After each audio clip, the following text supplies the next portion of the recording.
Bisa kita mulai ya. Bismillahirrahmanirrahim. Assalamualaikum warahmatullahi wabarakatuh. Alhamdulillahillazi anzala ala abdihil kitaba wa lam yaj'al lahu iwaja qayyiman liyunzira ba'san sadidan min ladunhu wa yubashshirul mu'minina alladzina ya'maluna sholihati anna lahum ajran hasanah makisina fihi abada. Asyhadu an la ilaha illallah wahdahu la syarikalah wa asyhadu anna Muhammadan abduhu wa rasuluh. Allahumma sholli ala Muhammad wa ala alihi wa ashabihi wa man tabi'ahum bi ihsanin ila yaumidin. Amma ba'du.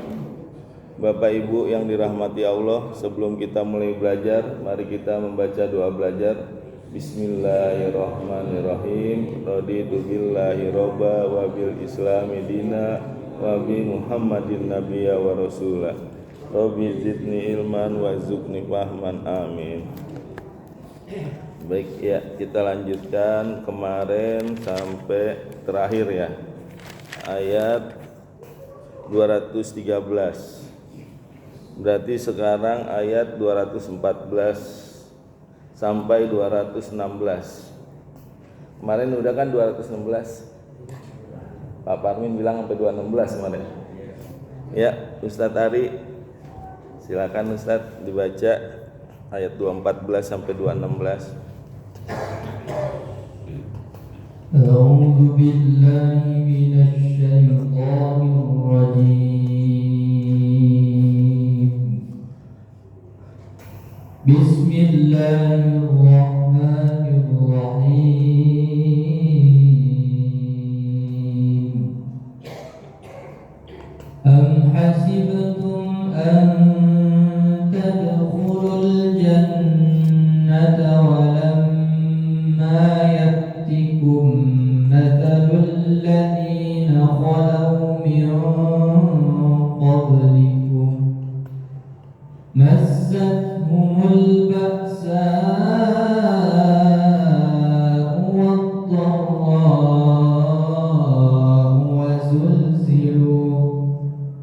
zulzilu hatta yaqula ar-rasul walladzina amanu ma'ahu mata nasrullah. Ala inna nasrallahi qarib. Yas'alunaka madza yunfiqun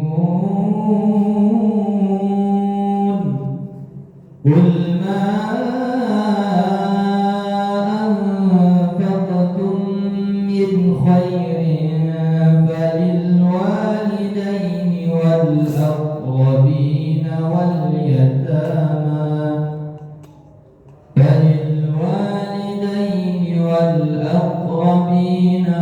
yatama wal masakin wabnis sabil wa ma taf'alu min khairin fa innallaha bihi alim.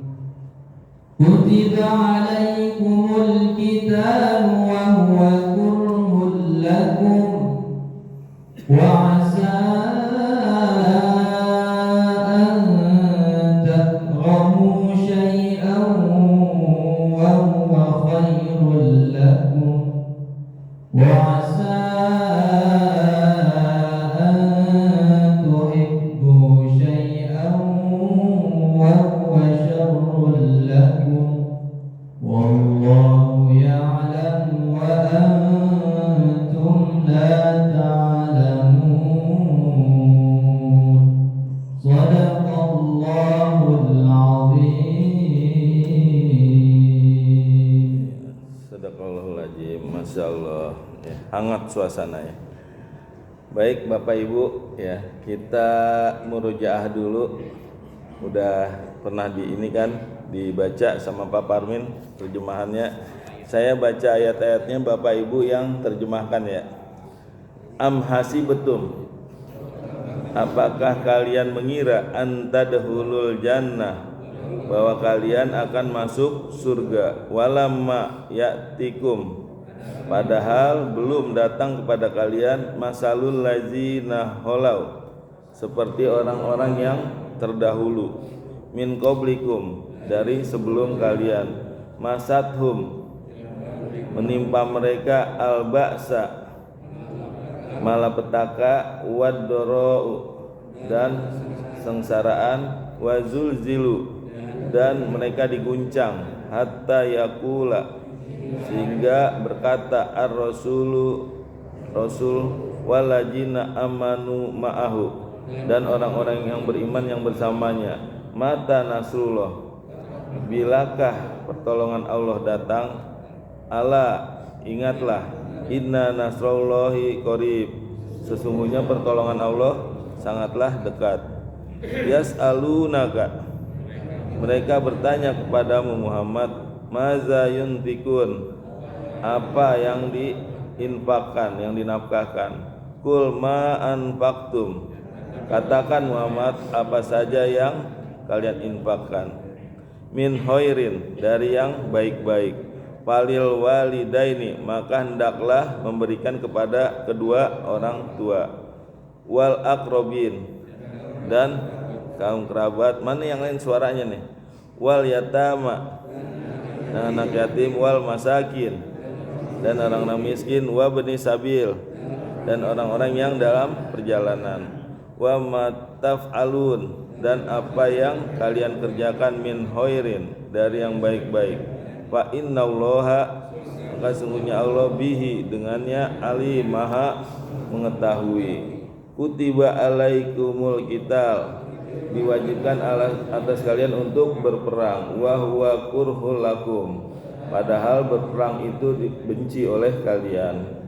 Wa asa an takrahu, boleh jadi kalian benci dengan perang, sayan, sesuatu, wa huwa khairun, dan padahal dia baik, lakum, bagi kalian. Wa asa an tuhibbu, dan boleh jadi bahwa apa yang kalian cintai, sayan, sesuatu, wa huwa sarrul lakum, padahal dia adalah buruk bagi kalian. Wallahu, dan Allah, ya'lamu, dia mengetahui, wa antum la ta'lamun, dan kalian tidak mengetahui. Ya. Jadi ayat 214 ini, ya, Allah mengatakan am hasibatum, apakah kalian mengira, antadkhulul jannah, bahwa kalian akan masuk surga. Ya, jadi bagi orang yang merasa udah sholatnya bagus, ya, terus udah puasa, zakat, melakukan kewajiban, ya, Allah mengatakan apakah kalian mengira bahwa kalian akan masuk surga. Walamma ya'tikum, padahal, ya, belum datang kepada kalian, masalul ladzina khalau, ya, seperti orang-orang yang terdahulu, min qablikum, dari sebelum kalian. Jadi kalau belum diuji, ya, jangan kita merasa bahwa kita udah bisa masuk surga, ya. Jadi syaratnya diuji dulu, dan setiap manusia pasti akan diuji oleh Allah, ya. Seperti di dalam surat Al-Ankabut, ya. Surat Al-Ankabut surat berapa? 29, ya. Ayat 1 sampai ayat 3.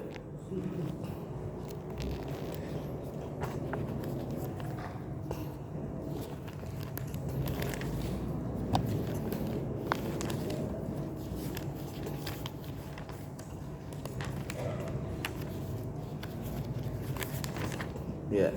Alif lam mim.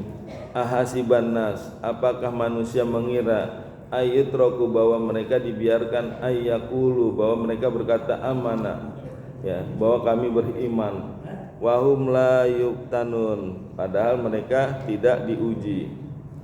Walaqad fatanna, dan sesungguhnya kami akan menguji alladzina min qablihim, dari orang-orang sebelum mereka, fala ya'lamanallah, dan Allah mengetahui alladzina sodaku, orang-orang yang benar, wala ya'lamanna, dan Allah mengetahui al-kadzibin, orang-orang yang dusta. Ya. Jadi di sini Allah mengatakan bahwa manusia itu mengira akan dibiarkan. Mereka mengatakan kami beriman, kami udah melakukan semua apa yang diwajibkan, tapi belum diuji. Nah inilah ujian, inilah yang untuk mengetahui tolak ukur manusia, ya kayak seperti sekolah aja ya. Dia udah tiap hari masuk menganggap wah dia udah pasti bagus nih hasilnya. Ujian dulu baru ketahuan deh yang mana benar-benar belajar, yang mana ke sekolah cuman main-main gitu. Ya ini juga yang benar-benar beriman sama yang enggak. Tolak ukurnya apa? Ujian. Ketika diuji baru ketahuan. Yang beriman dia akan sabar, akan tetap taat kepada Allah ya meskipun ujiannya berat. Sedangkan yang enggak beriman dia akan ngeluh ya. Ketika dia dapat ujian mengeluh, enggak sabar ya. Bahkan menganggap pertolongan Allah itu lama. Padahal dikatakan di sini pertolongan Allah sangatlah dekat ya. Nah, itu ujian untuk mengukur ya, apakah orang-orang yang beriman ini benar beriman. Makanya di ayat ayat 3 ya, Al-Ankabut dikatakan wala ya'lamanallah, dan Allah mengetahui alladzina shadaku, orang-orang yang benar-benar beriman, wala ya'lamanal kadzibin, dan mengetahui orang-orang yang berdusta. Jadi ibadahnya bukan karena Allah tapi karena manusia pengen dilihat ya. Sholat juga pengen dilihat, bersedekah pengen dilihat. Jadi Allah mengetahui. Nah, tolak ukurnya adalah ujian. Ketika diuji maka baru ketahuan mana yang benar-benar beriman, mana yang tidak beriman ya. Makanya dikatakan telah datang kepada kalian ya sebelum datang kepada kalian seperti orang-orang yang terdahulu dari sebelum kalian. Bahkan para sahabat dulu ya ketika diuji ya, sampai mereka ujiannya berat emang ya, mengatakan ya Rasul kapan bukan ini ya Rasul, kenapa engkau enggak berdoa kepada Allah, kenapa enggak engkau minta pertolongan agar kita dibebaskan dari ujian ini. Apa kata Rasul? Rasulullah bersabda bahwa orang-orang sebelum kalian itu diujinya lebih berat, bahkan itu ubun-ubunnya digergaji sampai telapak kaki orang-orang sebelum ini. Untuk apa? Untuk mempertahankan keimanannya sampai digergaji. Itu adanya di kisah apa? Siapa yang tahu? Di Kutila ashabul uhdud, binasalah orang-orang yang membuat parit ya. Mau tahu ceritanya kan nih ya? Kisah-kisah tuh ya, ini di dalam surat Al-Burud nih ya. Jadi raja yang bernama Nuwas ya, dia menganggap dirinya itu Tuhan.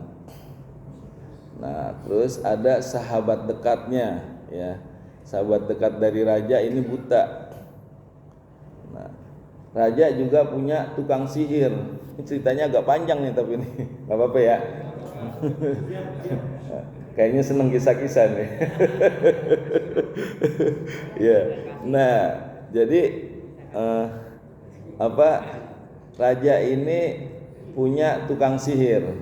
Tukang sihirnya udah merasa tua, makanya dia mau cari pengganti. Tolong dong raja cari anak muda yang bisa ngegantiin saya karena saya udah merasa ujur nih, udah nggak mampu kekuatannya gitu. Maka dicarilah seorang pemuda.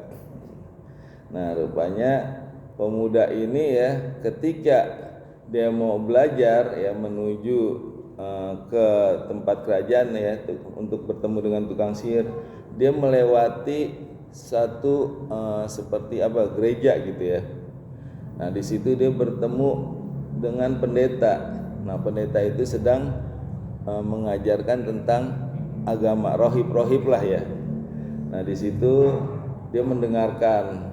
Setelah mendengarkan ajaran-ajaran dari pendeta, maka dia langsung pergi ke tukang sihir untuk belajar.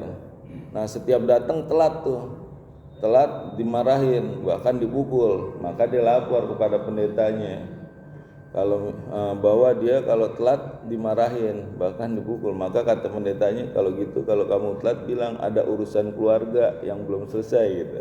Begitu juga kalau dari keluarga datang telat, bilang ada urusan dengan tukang sihir gitu. Ya. Nah, dia jadi setiap telat ya udah alasannya seperti itu, dia belajar.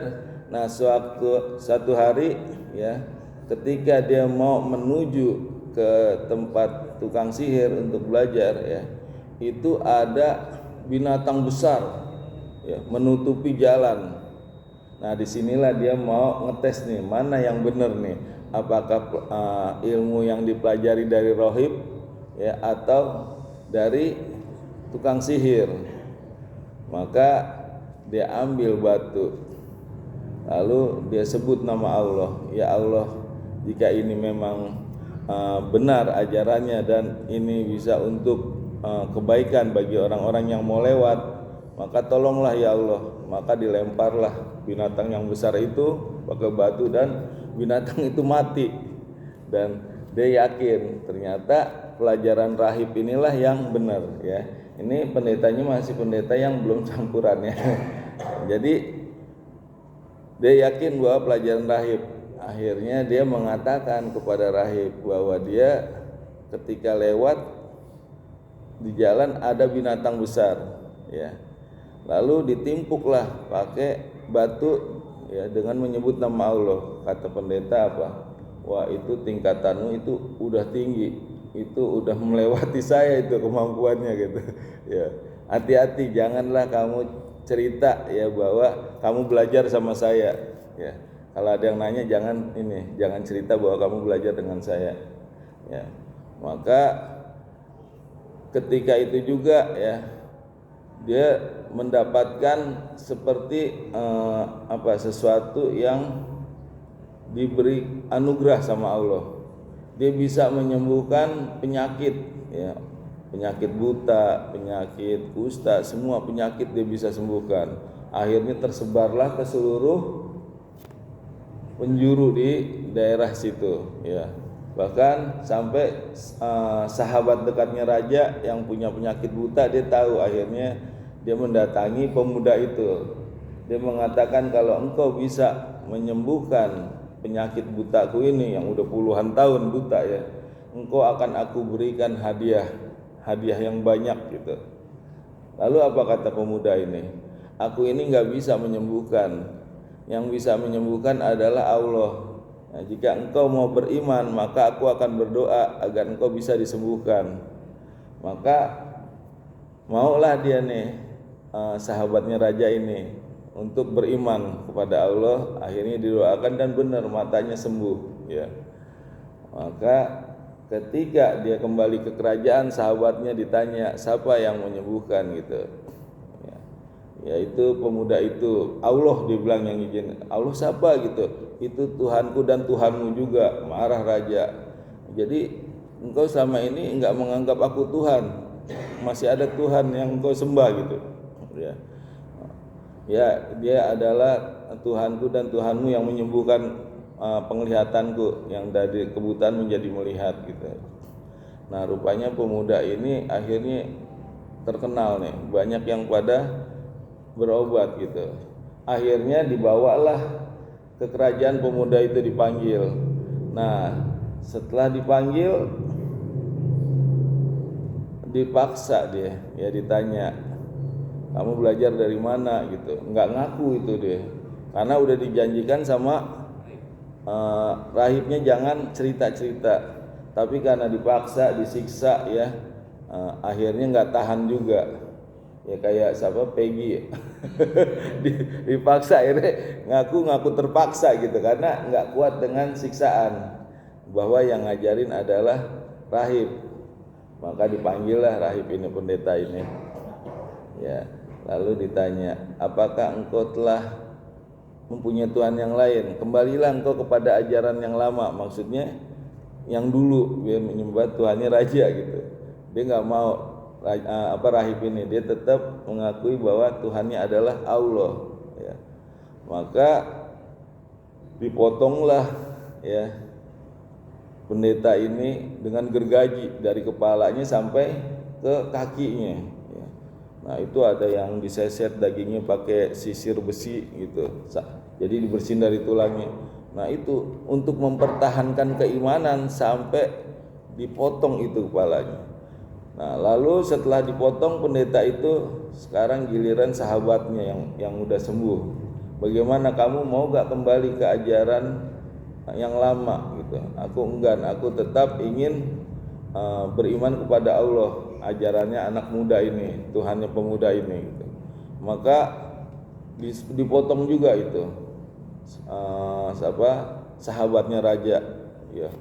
Itu motongnya pakai gergaji dari ubun-ubun sampai kaki itu, masya Allah. Lalu udah dipotong, tinggal pemudanya nih. Nah pemuda ini kata raja, panggil pengawal-pengawal, tolong ini pemuda ini diikat, bawa ke atas gunung. Nanti kalau udah sampai gunung ya, kalau dia mau kembali ke ajaran agama yang lama maka bebaskan. Tapi kalau seandainya dia nggak mau, maka lemparlah dari atas puncak gunung gitu. Maka benar diikat, dibawa tuh ke atas gunung ya. Nah ketika sampai di atas gunung ya, itu gunung tiba-tiba berguncang berguncang, pengawalnya pada jatuh mati dari puncak gunung ya. Nah, dia selamat. Nah, terus dia kembali lagi tuh ke kerajaan ya. Kemana pengawalnya ya, pada nggak tahu, pada jatuh mati gitu kan. Nah, maka raja penasaran ya, coba sekarang panggil pengawal yang lain, bawa dia ke tengah laut, diikat. Nanti kalau dia mau kembali ke ajaran yang lama maka bebaskan, tapi kalau nggak mau maka buang ke laut ya. Ya, begitu dibawa ke laut ya, itu tiba-tiba saja itu dia terbalik ya perahunya dan tenggelam semuanya, dan dia selamat ya. Allah yang menyelamatkan ya. Dan ketika dia kembali lagi ke kerajaan, raja bingung nih, ini orang susah mati nih. Mau dibuang di gunung nggak mati, dibuang ke laut nggak mati. Nah, lalu pemuda ini berkata ya, kalau engkau ingin membunuh aku gampang ya, caranya engkau ikat aku di pelepah pohon, di pelepah pisang gitu, di batang ya, diikat di kayu lah ya, di pohon. Lalu engkau ambil anak panah ya, busur panahnya. Sebelum engkau manah ya, kumpulkan dulu di lapangan. Nanti orang-orang biar tahu kalau engkau mau membunuh aku gampang gitu. Nanti baru engkau panah. Sebelum engkau manah maka engkau harus menyebutkan dengan nama Allah ya, nyebut nama Allah. Benar tuh, dikumpulin di tanah lapang, lalu diikat pemuda itu ya. Ketika diikat, raja memegang panah dan anak busurnya. Sesuai apa yang diperintahkan, sebut nama Allah maka aku akan mati. Kalau nggak disebut nggak mati. Maka benar disebut nama Allah. Bismillahirrahmanirrahim ya, dipanah langsung cep, mati itu pemuda itu. Tapi orang-orang menyaksikan. Dari situlah akhirnya orang-orang yang menyaksikan pada beriman kepada Allah. Semua penduduk situ beriman. Rupanya kekuatan keimanannya makin bertambah. Akhirnya raja marah ya, bukannya pemuda ini mati terus udah selesai penyembahan terhadap Tuhan lain, ini malah banyak yang nyembah Tuhan Allah, yang menyembah bukan nyembah dia tapi menyembah Allah gitu ya. Akhirnya dibuatlah parit ya, makanya disebut Ashabul Uhdud ya, penduduk yang membuat parit. Nah dibuat parit, lalu di dalam parit itu dibuat kayu bakar ya. Nah jadi ditanya, kamu mau beriman pada saya apa mau beriman pada Allah gitu, sama Tuhannya pemuda itu. Tuhan pemuda dilemparin ke dalam api gitu. Itu pembunuhan paling besar itu saat itu ya.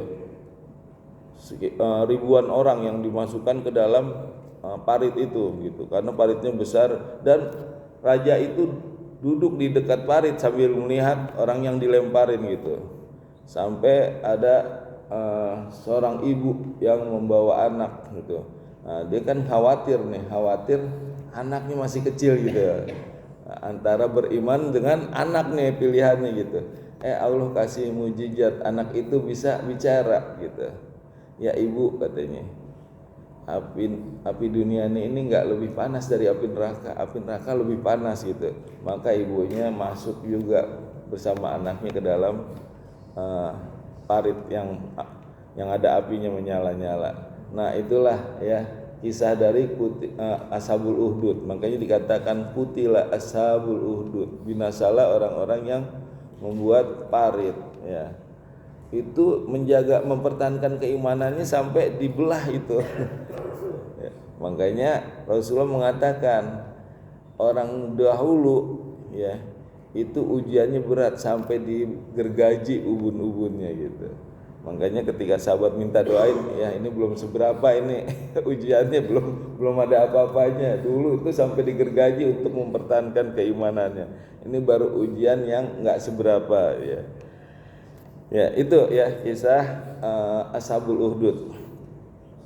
Ya kita kembali. Jadi dikatakan masat humul ba'sa ya, menimpa mereka malapetaka waddoro dan kesengsaraan. Ini Ibnu Abbas mengatakan al-basa ya itu kemiskinan bisa juga. Terus waddoro penyakit ya. Jadi ujiannya bisa berupa kemiskinan, bisa berupa penyakit, macam-macam penyakit lah. Nah, apakah dia bisa menerima ya? Ujian tuh macam-macam ya.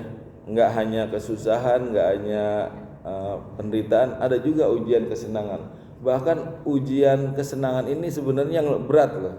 Ya, bahkan ulama atau ustadz pun bisa terjerumus dengan ujian kesenangan gitu. Karena jabatan, karena harta ya akhirnya dia tinggalkan ya keimanan. Bisa jadi seperti itu, yang tadinya dia bilang ini haram atau makruh sekarang wajib atau sunnah ya setelah mendapat jabatan. Nah itu ya ujian kesenangan lebih berat, dan ulama umumnya kalau diuji dengan penderitaan dia lulus ya. Nah ini juga diuji dengan penderitaan, masat humul ba'sa'u ya, mereka ditimpa dengan kemiskinan ya, dengan kesusahan, wadoro dan penyakit, wazul jilu dan mereka digoncang dengan apa? Ujian ketakutan, kekhawatiran, takut dibunuh, takut diusir, takut ntar dipotong pajak takut pokoknya semuanya ada ketakutan, zulzilu digoncang dengan ujian-ujian gitu ya. Maka Rasulullah berkata ya, hatta yaqulu, sampai Rasul berkata wal yaqula Rasul, dan berkata Rasul walajina amanu, dan orang-orang yang beriman ma'ahu yang bersamanya, mata nasrullah, bilakah pertolongan datang ya, maksudnya gimana?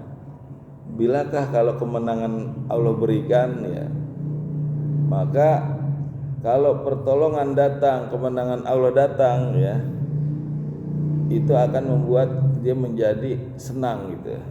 Dan Allah berfirman, Allah ingatlah, inna nasrullahi qarib, sesungguhnya pertolongan Allah itu sangatlah dekat ya. Jadi diminta kita sabar ya, dengan ujian, karena sebenarnya Allah tahu mana yang baik buat umatnya ya. Ketika belum datang pertolongan maka kita diminta sabar. Jangan kayak orang yang mengaku beriman tapi dia nggak sabar. Di dalam surat Al-Fajr ya, ketika diberi kenikmatan dia mengatakan bahwa Allah telah memuliakannya. Begitu diuji dengan kesusahan dia mengatakan Allah telah menghinakannya ya. Apa tuh surat ayatnya, fa amal insanu ijama betalahu fa akramahu wa na'amah ya. Ya maka ketika diuji dengan dimuliakan dan diberi kenikmatan. Fayaqulu, maka dia berkata akroman. Fayaqulu Robbi akroman, dia mengatakan Tuhanku telah memuliakanku. Tapi ketika dia diuji dengan kesusahan, wa amma ijamabtalahu qadaru alaihi rizqoh, ya, ketika dibatasi rezekinya, ketika susah, fayaqulu Robbi, maka dia berkata Tuhanku ahanan, telah menghinakanku. Nah, itulah orang ketika diuji ketahuan yang mana yang benar-benar beriman, yang mana yang hanya casingnya aja casingnya aja yang iman, hatinya mah enggak, ya. Dan Allah yang dilihat bukan casingnya, hatinya, ya. Ketika dia banyak menyumbang, apalagi nanti ini mau pilkada nih, siap-siap nih, banyak nih serangan pajar, sumbangan ya, itu nanti ketahuan ketika dia diuji, ya, yang wah nih sedekahnya banyak nih, perlu kita coblos nih ngasih sumbangan ke masjid puluhan juta gitu, ya. Nah, itu kita lihat apakah dia benar-benar, ya, beriman atau enggak. Nanti ketahuannya setelah diuji sama Allah. Ya, kita lanjut. Yas'alunaka maza yunfikun. Mereka bertanya kepadamu Muhammad, maza yunfikun, apa yang mereka infakkan. Nah, ini apa hubungannya dengan ayat sebelumnya? Ayat sebelumnya Allah mengatakan bahwa manusia akan diuji, ya, sebelum dia masuk surga. Sedangkan di sini disuruh berinfak. Jadi hubungannya bahwa kalau kita mau bebas dari kesusahan, ya, dari kesulitan, maka bersedekahlah, berinfaklah. Bahkan Rasulullah mengatakan kepada Bilal, ya, wahai Bilal, kalau engkau mau hidupmu senang, maka bersedekahlah. Apa kata Bilal? Ya Rasul, aku ini orang yang miskin, yang gak mampu, bahkan baju aja hanya satu yang aku pakai ini, kata Bilal itu. Maka kata Rasulullah, engkau punya satu butir kurma, separuh engkau makan dan separuh engkau sedekahkan, itu udah bisa menghalangi engkau dari api neraka. Bayangin tuh, sedekah bisa menghalangi dari api neraka dengan sebutir separuh kurma, ya. Nah, artinya kalau kita mau bebas dari musibah atau bala, ya, kita bersedekahlah. Dan ini juga pernah, ya, kejadian pada adik saya, ya. Jadi cerita nih, waktu itu kita hari Ahad, ya, ngumpul patungan untuk nyantunin anak yatim hari Ahad, ya. Nah, terus kita bagi-bagi. Nah, Seninnya adik saya berangkat kerja, ya. Ketika pulang keluar dari tol Bintara, ada motor di sebelah kanan ngikutin. Nah, terus dia sambil nunjuk-nunjuk, bannya bocor, kata bannya bocor gitu, ya. Nah, adik saya minggir, berhenti, ya. Itu adik saya biasanya kalau turun udah turun aja, tapi ini kok ketika turun dia pengen kunci gitu, jadi dia kunci pintunya gitu. Nah, begitu dia kunci, terus dia baru mau lihat, tiba-tiba bunyi alarm mobil, tweet, tweet, tweet. Rupanya di sebelah kiri ada orang yang ngikutin, buka pintu, tapi karena udah terkunci jadi bunyi alarmnya. Wah, ternyata ya itu, tapi masih dilindungi, bisa jadi, ya, bisa jadi karena sedekahnya, ya. Nah, jadi ini hubungannya adalah dengan diujinya, maka dianjurkan untuk bersedekah. Maka dia bertanya, yas'alunaka maza yunfikun, ya, apa yang diinfakkan, apa dan kepada siapa, maksudnya apa yang diinfakkan dan kepada siapa, ya. Kul, katakan Muhammad, ma anfaqtum, maka apa yang kalian infakkan, min khairin, dari yang baik-baik, yaitu apa? Mendapatkannya dengan cara yang halal, barangnya juga barang yang halal, ya. Misalkan mendapatkan yang halal tapi barangnya haram gitu, ya, seperti homer atau daging babi, ya, kan nggak boleh, ya. Jadi yang baik-baik barangnya, mendapatkan dan barangnya.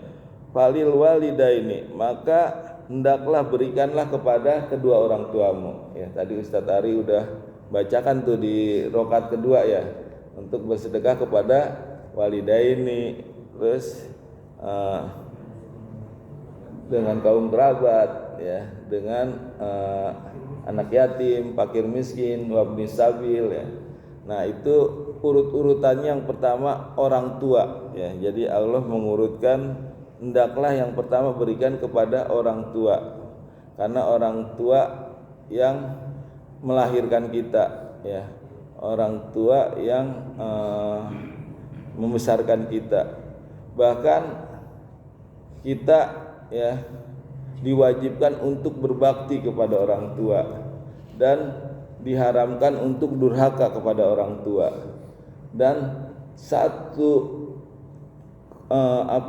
hal yang terbaik berbakti kepada berbakti kepada orang tua adalah dengan menafkahkan orang tua ya. Jadi berbakti yang paling baik, yang paling agung adalah dengan menafkahkan kedua orang tua kita.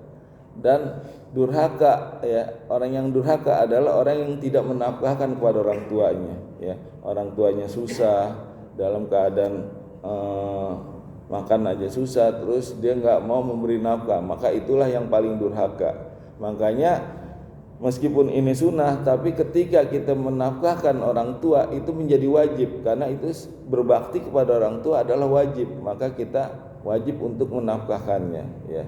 Dan apa keuntungannya? Keuntungannya ketika kita berbakti kepada orang tua, maka Allah akan muliakan. Ketika kita memuliakan bapak kita, maka kita akan dinaikkan derajatnya oleh Allah. Ketika kita memudahkan urusan ibu kita, ya maka kita juga akan dimudahkan ya.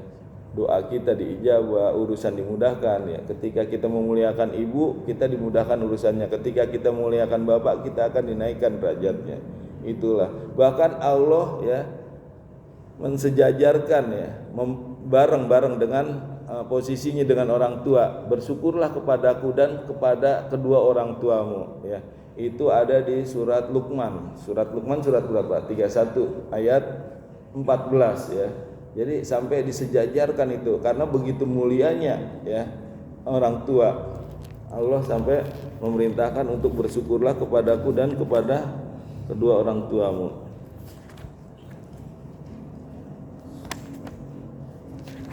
Surat 31 ayat 14.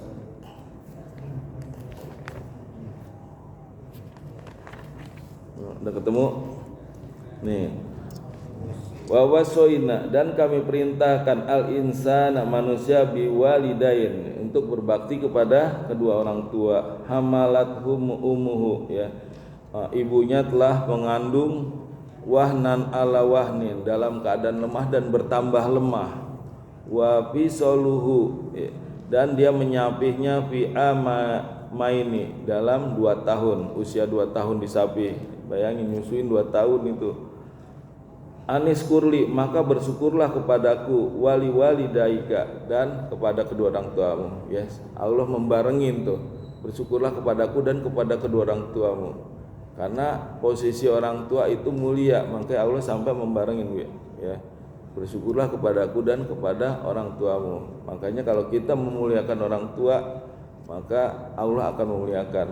Makanya kalau kita mau mencari pintu surga, nggak usah jauh-jauh, udah ke orang tua aja ya. Kita udah umroh berkali-kali, sedekah banyak, tapi orang tua susah, nah, itu juga belum tentu ya, karena ridhonya Allah ridho orang tua. Makanya kita harus memuliakan orang tua. Itu yang pertama ya. Allah memerintahkan untuk menafkahkan orang tua urutannya. Yang kedua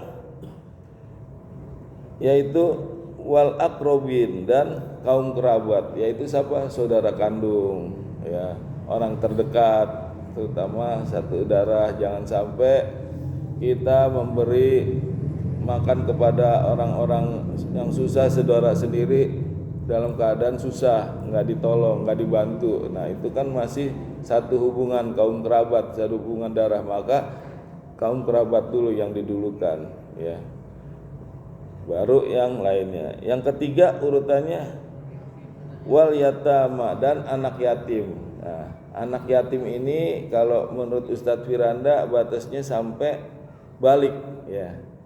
Ketika dia balik udah bukan anak yatim. Nah, kenapa didahulukan anak yatim? Karena anak yatim ini nggak bisa mencari nafkah. Namanya anak yatim, masih anak-anak ya. Kalau dia susah ya udah susah, nggak bisa dia mencari nafkah ya, benar-benar susah. Kalau orang dewasa biarpun miskin masih bisa mungkin ya usaha. Nah kalau anak yatim nggak bisa, dia masih lemah, masih kecil gitu ya. Makanya selanjutnya urutannya anak yatim, terutama anak yatim yang masih ada hubungan dengan kerabat ya, baru anak yatim yang di luarnya. Misalkan kita punya saudara kandung ya udah meninggal orang tuanya, nah itu anaknya anak yatim, kita harus bantu, kita tolong ya. Lalu wal masakin, dan orang-orang miskin ya, orang miskin yang benar-benar hidupnya susah, mau makan nggak bisa, bahkan bisa nggak ketemu nasi seharian gitu. Nah ini perlu dibantu. Nah, kita juga harus peka. Kadang ada tetangga kita yang menjaga kehormatannya, dia sebenarnya hidupnya susah, tapi dia nggak mau minta gitu, dia malu gitu. Nah kita juga harus peka. Kalau kita ada masakan lebih, kita bagi ke tetangga. Ini ada ini nih masakan dikit, insya Allah berkah. Jadi orang yang miskin ini kita harus bantu, karena belum tentu mereka yang kerja juga kecukupan. Banyak juga orang yang bekerja tapi nggak kecukupan, bahkan utangnya lebih besar daripada pendapatannya ya, karena dia tadinya mungkin konsumtif ya. Nah, tapi perlu kita bantu karena dia juga perlu untuk menghidupi dirinya. Lalu selanjutnya wa bani sabil, orang yang dalam perjalanan. Nah ini biasanya kalau orang yang dalam perjalanan, kalau dia kehabisan ongkos, dia biasanya mampir ke masjid ya, numpang istirahat, karena kalau di penginapan atau di hotel dia nggak punya uang. Nah ini perlu kita bantu ini, jangan kita malah seujon, ini pura-pura kali ini ngaku-ngaku dari luar kota gitu. Nggak perlu kita seujon ya. Kalaupun dia pura-pura atau nggak benar itu urusan dia. Yang penting niat kita adalah membantu ya. Kalau dia omongin saya dari luar kota kehabisan ongkos atau hilang dompetnya, numpang mohon izin gitu. Kalau perlu kasih makan, kasih ongkos gitu, biar dia bisa kembali pulang gitu. Kasihan dia nggak ada keluarga, nggak ada saudara di sini ya. Terus masih dicurigain lagi. Wah, ini jangan-jangan nih orang nggak benar. Ya, jadi kita harus husnuudzon, percaya aja. Ya, artinya baik dia benar atau nggak benar ya, dia pura-pura. Niat kita adalah membantu, maka itulah yang akan dicatat sama Allah. Ya, karena Allah tahu apa yang terbaik pada hatinya manusia yang dia berikan gitu. Wa ma taf'alu, dan apa yang kalian kerjakan min khairin, dari yang baik-baik, apa aja yang lain-lainnya, misalnya berbuat baik dengan tetangga, terhadap teman, kerabat, terhadap yang lainnya, melakukan sholat, zakat, pokoknya apa yang kalian lakukan dari yang baik-baik. Fa innallaha bihi alim, maka sungguhnya Allah terhadap apa yang dilakukan alim, maha mengetahui ya. Artinya apa? Allah mengetahui apa yang kita lakukan ya, baik itu penglihatan, pendengaran, Allah mengetahui, bahkan afidah ya, hati kita Allah tahu, niat kita baik atau buruk ya, kita ikhlas atau enggak ikhlas ya, tawadu atau sombong, kita Allah tahu gitu ya. Jadi apa yang dilakukan, bahkan kita melangkah kemanapun Allah tahu. Dan Allah bukan hanya tahu, tapi Allah memerintahkan kepada malaikat untuk mencatat ya. Jadi bukan hanya tahu, tapi Allah memerintahkan untuk mencatat. Artinya semua perbuatan yang dilakukan ya oleh umatnya itu nanti akan dicatat ya. Allah tahu dan Allah perintahkan untuk dicatat. Ini untuk apa? Untuk nanti bukti di hari kiamat. Jadi meskipun Allah Maha tahu, tapi juga tetap Allah buktikan, karena nanti ketika di pengadilan nanti ya, itu mulut dia bisa berdusta ya. Makanya ketika nanti hari kiamat mulutnya disumpel toh, nggak bisa ngomong. Yang ngomong apa? Tangannya, kakinya, terus catatan dari malaikat ya. Itulah ya, apa yang dikerjakan pasti nanti ada balasannya. Maka dikatakan Allah Maha tahu, Maha mengetahui, dan nanti semua perbuatannya akan ada balasannya ya. Masih bisa waktunya? Satu ayat lagi. Kutiba alaikumul qital, diwajibkan atas kalian untuk berperang ya. Kutiba dari kata kataba ya, menulis. Kok bisa jadi diwajibkan? Udah pernah saya jelasin ya. Udah pernah kan? Ya, tapi nggak apa-apa saya ulangin lagi ya. Jadi kutiba ini dari kataba. Nah, kalau sorofnya Ustadz Ari tahu tuh. Kataba yaktubu katban katibun maktubun uktub la taktub maktabun miktabun kutiba yuktabu. Nah itu majhul itu ya, kata kerja pasif kutiba artinya telah ditulis. Kalau kataba telah menulis, kalau kutiba telah ditulis ya. Itu kalimat pasif. Kalau kataba kalimat aktif menulis, kalau kutiba kalimat pasif ditulis ya. Nah kenapa ditulis jadi diwajibkan? Karena sesuatu yang sudah dicatat ya itu maka harus dilaksanakan, seperti undang-undang dalam pemerintahan ya. Ketika udah dicatat, udah ditulis di dalam kitab undang-undang, maka itu menjadi kewajiban bagi warganya untuk melaksanakan. Ketika dia nggak melaksanakan maka dianggap pelanggaran ya. Ketika dibuat undang-undang kan itu berarti udah ditulis tuh, udah ditetapkan, maka dia diwajibkan untuk melaksanakan. Begitu juga ketika Allah sudah menulis di dalam Al-Quran, maka itu udah menjadi kewajiban. Kalau dilaksanakan dapat pahala, kalau tidak dilaksanakan akan berdosa. Nah itulah dinamakan kutiba, diwajibkan karena sudah ditulis, maka diwajibkan untuk dilaksanakan. Kutiba alaikumul qital, diwajibkan atas kalian untuk berperang, terutama khususnya di jalan Allah fisabilillah ya. Wa huwa kurhul lakum, padahal perang itu kalian sangat membencinya ya. Waktu udah habis ya?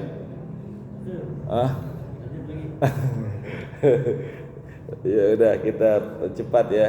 Jadi padahal kalian membenci perang ya. Ya gimana nggak benci, orang perang kan melelahkan, capek, terus waktu harus meninggalkan keluarga, bahkan yang paling berat resikonya kematian ya. Nah, itu makanya perang itu membencikan. Allah mengetahui bahwa perang itu pasti membencikan. Tapi kata Allah wa asa antakrohu, boleh jadi ya apa yang kalian benci sayan sesuatu wa huwa khairun, padahal itu baik lakum bagi kalian ya. Jadi menurut kita perang itu nggak bagus, kita benci karena capek, lelah, bahkan resikonya kematian ya. Tapi belum tentu kata Allah yang kamu benci itu buruk, Pak. Bisa jadi itu baik ya. Kenapa bisa baik? Karena ya kalau misalkan kita perang ya, itu kita akan mendapatkan ganjaran pahala yang besar. Mati syahid kalau kita sampai mati, artinya dimudahkan di ini urusannya di hari kiamat nanti ya. Dosa-dosa kita akan dihapus ya, karena kehidupan yang abadi adalah di akhirat. Itu untuk akhirat. Dan di dunia kalau misalkan menang perang, maka akan banyak yang didapatkan. Yang pertama ghanimah, harta rampasan perang. Terus wilayahnya dikuasain, lalu istrinya, anaknya bisa dikuasain, suaminya dijadikan budak, istrinya bisa dijadikan budak juga ya. Nah itu kalau zaman dulu budak boleh dinikahin gitu ya. Nah jadi itu keuntungannya, mendapat atas rampasan perang, wilayah dan segalanya. Makanya kan kalau ada negara yang mau mengambil sesuatu diperangin dulu, kalau udah dikuasain maka semuanya bisa diambil, dikuasain ya. Dan di sini wa asa antuhibu, boleh jadi ya kamu mencintai sayan sesuatu wa huwa sarun, padahal itu buruk bagi kalian lakum ya. Bisa jadi ketika kita mencintai sesuatu artinya apa? Kita diam aja di rumah ya, istirahat, nggak melakukan perang ya. Menurut kita baik karena aman, nggak akan ada kematian ya. Padahal itu adalah sesuatu yang buruk. Coba kalau seandainya ya kita diem aja, ada kejoliman, ada orang yang mau menyerang negara kita, terus karena kita diam akhirnya kita dikuasai oleh musuh. Maka apa yang didapat? Kita akan mendapatkan kesulitan untuk ibadah, kesulitan untuk mungkin bersilaturahmi seperti ngaji ini ya. Kalau misalkan kita udah dikuasai oleh orang-orang yang muslim, untuk ngaji aja susah gitu, untuk beribadah susah. Nah itu resikonya. Makanya apa yang kita cintai belum tentu baik, bisa jadi itu buruk gitu ya menurut Allah. Nih lanjut nih. Wallahu ya'lamu wa antum la ta'lamun ya. Dan Allah mengetahui apa yang dan Allah mengetahui dan kalian tidak mengetahui. Jadi tadi ada yang lewat ya, bahwa Rasulullah mengatakan ya, khususnya orang yang berjihad di jalan Allah ya, kalau seandainya engkau ya mati dalam keadaan tidak berjihad ketika ada perang, maka engkau mati dalam keadaan mati jahiliyah. Itu kata Rasulullah. Jadi perang ini wajib ya, ketika ada perang kita dianjurkan untuk ikut ya, karena resikonya kita nanti ketika dijajah maka kita sendiri yang akan repot untuk taat kepada Allah. Tapi juga lihat-lihat dulu ya. Lihat-lihat dulu maksudnya apa? Kalau kita masih lemah ya, nah ini seorang pemimpin harus tahu nih, ketika posisi masih lemah maka janganlah kita coba-coba untuk melawan ya. Karena Rasulullah juga ketika dia masih di Mekah ya, posisinya masih lemah, kekuatannya belum cukup ya, ketika diperangi oleh musuh Rasulullah hijrah ke Madinah. Lalu Rasulullah mengumpulkan kekuatan. Ketika udah punya kekuatan, Allah perintahkan untuk perang ya, melawan orang-orang yang menjoliminya ya. Jadi kita lihat ketika lemah ya kita jangan begitu. Kita satu lawan 10 orang udah kabur aja. Kecuali kalau 10 sama 10 imbang nih, udah kita lawan aja untuk mempertahankan harta kita misal gitu ya. Meskipun ya misalkan maling 5 kita satu, kita mempertahankan terus kita mati, kita juga mati syahid. Ya, tapi kalau kita masih bisa untuk mencari selamat, tuh selamat harta mah biarin aja dulu deh. Ya, nah itu Rasulullah seperti itu, ditinggalkan semua tuh hartanya, dia hijrah ke Madinah ya untuk mengumpulkan kekuatan. Ketika dia udah punya kekuatan baru dia diperintahkan untuk perang. Dan ketika itu perang ya fisabilillah, maka itu wajib hukumnya. Ketika dia nggak ikut lalu dia mati, maka kata Rasulullah itu mati dalam keadaan mati jahiliyah. Masya Allah ya. Wallahu ya'lamu, dan Allah mengetahui, wa antum la ta'lamun ya. Maksudnya Allah mengetahui akibat dari apa yang dilakukan setelahnya ya. Jadi kita nggak tahu akibatnya setelah ini, tapi Allah mengetahui. Kadang kita suka ngeluh ya ketika misalkan ada perjalanan ke luar kota ya, terus tiba-tiba kita penting banget harus pagi-pagi nyampe sana gitu, naik pesawat misalnya, terus tiba-tiba ketinggalan pesawat terbang ya, kita ngeluh, aduh gimana nih nanti dengan klien kita, gimana nanti urusan. Padahal Allah tahu akibat setelah itu. Ternyata dengar kabar sejam kemudian ada pesawat meledak. Nah itu kan artinya itu yang terbaik. Jadi apa yang Allah berikan itu yang terbaik ya. Allah mengetahui akibat dari apa yang dilakukan. Kita nggak tahu kali. Wa antum la ta'lamun, dan kalian tidak mengetahui ya. Saya rasa cukup ya. Ayat 216 kita persingkat ya. Untuk ayat 217-nya besok masalah, sebenarnya banyak ini ayat perang yang dibahas, dan besok deh kita tambahin lagi. Dan ayat 217-nya larangan untuk berperang di bulan haram. Nah, sekarang kan masih bulan haram ya. Ya, kita tutup dengan hotmil Quran. Allahumma arhamna bil Quran waj'alhu lana imama wa nura wa huda wa rahmah. Allahumma zakirna minhum ma nasina wa alimna minhum ma jahilna warzuqna tilawatahu ana al-laili wa atrafan nahar waj'alhu lana hujjatai ya rabbal alamin. Ya Allah, berikanlah kami ilmu agar bisa membaca dan menghafal Al-Quran dengan baik dan benar. Ya Allah, berikanlah kami ilmu agar bisa memahami Al-Quran dengan baik dan benar. Ya Allah, berikanlah kami ilmu agar bisa mengamalkan Al-Quran dengan baik dan benar. Rabbana taqabbal minna innaka antas samiul alim. Rabbana atina fid dunya hasanah wa fil akhirati hasanah wa qina adzabannar. Amin amin ya rabbal alamin. Subhanakallahumma wa bihamdika asyhadu an la ilaha illa anta astaghfiruka wa atubu ilaik. Assalamualaikum warahmatullahi wabarakatuh.